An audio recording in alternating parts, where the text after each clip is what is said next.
તો ભરૂચમાં મનરેગામાં કૌભાંડની ફરિયાદ બાદ પોલીસે તપાસ તેજ કરી। મહત્વનું છે કે રોડ બનાવનારી એજન્સીએ ભ્રષ્ટાચાર કર્યો હોવાનો આરોપ લગાવ્યો અને સરકારી કર્મચારીની સંડોવણીની આશંકા વ્યક્ત કરાઈ। ત્યારે પોલીસે જલારામ એન્ટરપ્રાઇઝ અને મુરલીધર એન્ટરપ્રાઇઝના સંચાલકો સામે ગુનો નોંધી તપાસ શરૂ કરી છે।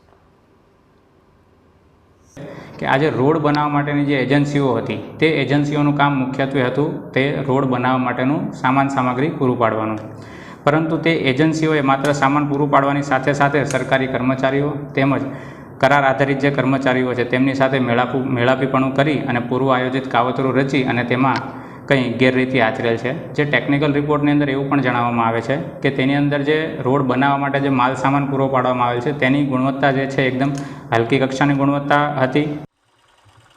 તરફ આપના ધારાસભ્ય ચેતર વસાવાએ મનરેગા કૌભાંડની તટસ્થ તપાસની માંગ કરી છે। નેતાઓ અને અધિકારીઓની મિલીભગતથી કૌભાંડ થયાનો ચેતર વસાવાનો આરોપ છે। ચેતર વસાવાએ કહ્યું કે જો તપાસના નામે ભીનું સંકેલવાનો પ્રયાસ થશે તો અમે આંદોલન કરીશું। ભરૂચમાં પણ તટસ્થ તપાસ થાય અને ગમે એવા ચમરબંધી નેતાઓ હોય કે અધિકારીઓ હોય એમને પણ આમાં આરોપી બનાવવામાં આવે એવી અમારી માંગણી છે। અમે આવનારા દિવસોમાં લોકોને સાથે રાખીને આ તમામ જિલ્લા નિયામકની કચેરીઓ, એસપી કચેરી અને કલેક્ટર કચેરીની ઘેરાબંધી કરીશું। જો આમાં ભીનું સંકેલવામાં આવશે, જો આમાં આગળ તટસ્થ તપાસ નહીં કરવામાં આવે તો આવનારા દિવસોમાં અમારે જન આંદોલનના માર્ગે જવું પડશે।